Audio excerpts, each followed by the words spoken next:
नमस्कार। कहानी संग्रह में हमारे सभी दर्शकों का हार्दिक स्वागत है। दर्शकों, आज हम आपको भगवान राम के छोटे भाई लक्ष्मण, जो शेषनाग का अवतार थे, जब भगवान राम ने पृथ्वी पर अयोध्या में राजा दशरथ और माता कौशल्या की कोख से जन्म लिया, उस समय शेषनाग, जो राम के छोटे भाई लक्ष्मण थे, भगवान राम की सेवा के लिए इस पृथ्वी पर लक्ष्मण के रूप में राम के छोटे भाई बने। इस प्रकार राजा दशरथ के यहाँ राम, लक्ष्मण, भरत, शत्रुघ्न 4 पुत्र पैदा हुए। लक्ष्मण का अपने भाई भरत से क्या बैर था, जो वह उन्हें मारना चाहते थे। आज की वीडियो में हम यही बात आपको बताने वाले हैं।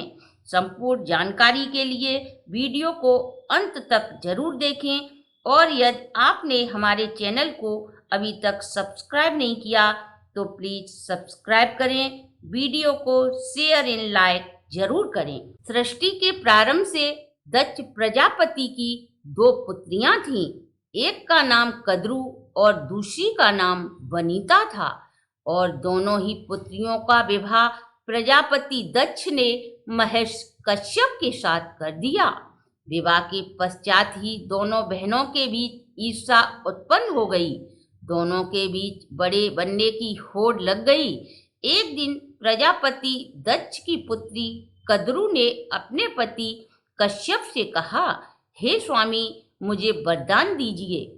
तब ऋषि कश्यप अपनी पत्नी से बोले, हे देवी, तुम्हारी क्या इच्छा है, आप मांग सकती हो। तब कद्रु ने अपने पति से कहा, स्वामी, मुझे एक सहर्ष नाग पुत्र चाहिए। यह सुनकर कश्यप ने उन्हें एक सहर्ष नाग पुत्रों की माता होने का वरदान दे दिया। कद्रु बहुत खुश हो गई। कुछ समय पश्चात जब वनिता को यह बात पता चलती है, तो वे भी अपने पति कश्यप से पुत्र होने की मांग करती हैं। तब महर्षि कश्यप बोले, हे देवी, आप भी मनचाहा वरदान मांग सकती हैं। तब वे अपने पति से बोली, मुझे 2 पराक्रमी पुत्र चाहिए। पत्नी की मांग को पूरा करने के लिए कश्यप तथास्तु कहकर उन्हें आशीर्वाद देते हैं। समय निकलता गया। कद्रु के पेट से सहर्ष अंडे पैदा हुए और वनिता के गर्भ से 2 अंडे पैदा हुए। दर्शकों, यहाँ पर मैं एक बात और आपको बताना चाहूँगी कि समस्त पृथ्वी पर चाहे राक्षस हो या मनुष्य, जड़ या चेतन, सभी कश्यप ऋषि की ही संतान हैं। जब कद्रु के गर्भ से सबसे बड़े अंडे को फोड़ा गया, तो उसमें से शेषनाग निकले। दूसरे अंडे से वासुकी, तीसरे अंडे से कालिया। इस प्रकार सहस्र अंडों में से हजारों सर्प उत्पन्न हुए। अब वनिता ने अपना पहला अंडा फोड़ा, तो वह अधूरा ही फूटा, और उसमें से अरोड़ नाम का पुत्र पैदा हुआ, जो पंगु थे। उन्होंने अपनी माता को श्राप दिया, हे माता, आपने अपने अंडे को अपरिपक्व ही फोड़ा है, अतः आप दासी का जीवन व्यतीत करेंगी। इतना कहकर अरुण सूर्यदेव की सेवा करने चले गए, और सूर्यदेव के साथी बन सूर्य देव की सेवा करने लगे। दर्शकों, इन अरुण के 2 पुत्र थे, संपाति और जटायु। इधर वनिता जब दूसरा अंडा पकने पर फोड़ती है, तो उसमें से गरुड़ जी पैदा हुए।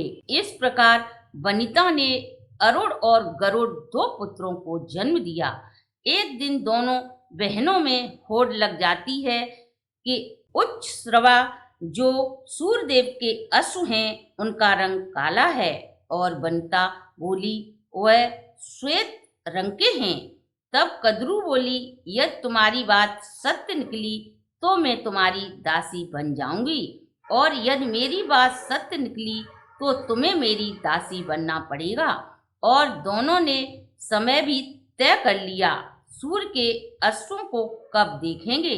दर्शकों, जब देखने का समय आया तो कद्रू ने अपने पुत्रों को आदेश दे दिया कि वो उच्च श्रवा घोड़े के चारों तरफ लिपट जाएं और वे दोनों बहनें ऊंचे शिखर पर चढ़कर घोड़ों को देखने लगती हैं तो अश्वों में हजारों काले सर्प लिपटे होने के कारण अश्वश्रवा नामक अश्व सफेद रंग की जगह काले रंग का दिखाई देने लगता है।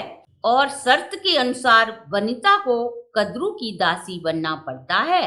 जब गरुड़ देव को इस बात का पता चलता है तो वे एक दिन अपनी माता से प्रश्न करते हैं, हे माता, तुम्हारे दुख का क्या कारण है।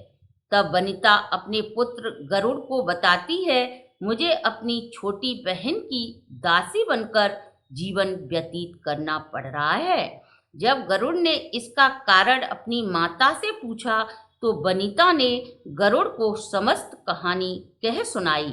तब गरुड़ ने कहा, हे माता, मैं जानता हूँ सूर्यदेव के अश्व उच्च श्रवा का रंग सफेद है, अतः आप दोबारा माता कद्रू से शर्त रखिए।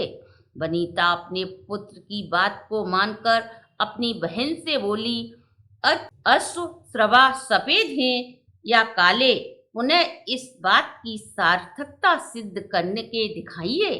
वनिता की बात को सुनकर कद्रू उनकी शर्त स्वीकार कर अपने एक सहस्र पुत्रों को आदेश देती हैं, आप सभी अश्वश्रवा के चारों तरफ लिपट जाएं। जैसे ही वे सभी अश्वश्रवा के चारों तरफ लिपटते हैं, अरुण उन्हें मारकर खाना शुरू कर देते हैं और उसी दिन से गरुड़ और नागों के बीच बैर शुरू हो जाता है।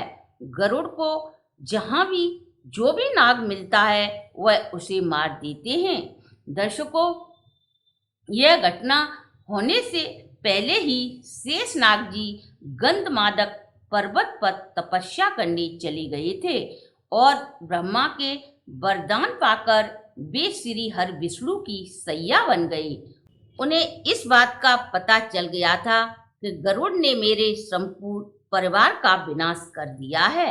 इस बात से शेष नाराज थे और जो भरत जी हैं वे गरुड़ का ही अवतार थे और जो राम के छोटे भाई लक्ष्मण बने वो शेषनाग का अवतार थे और गरुड़ श्री हर विष्णु के वाहन थे। यह वैर उन दोनों के बीच पूर्व जन्म का था, इसलिए लक्ष्मण अपना पुराना वैर याद कर श्री रामचंद्र जी से कहते हैं कि यही मौका है जब भरत वनवास काल में अपने भ्राता भगवान राम को वापस लौटाने के लिए सेना सहित चित्रकूट पहुंचते हैं।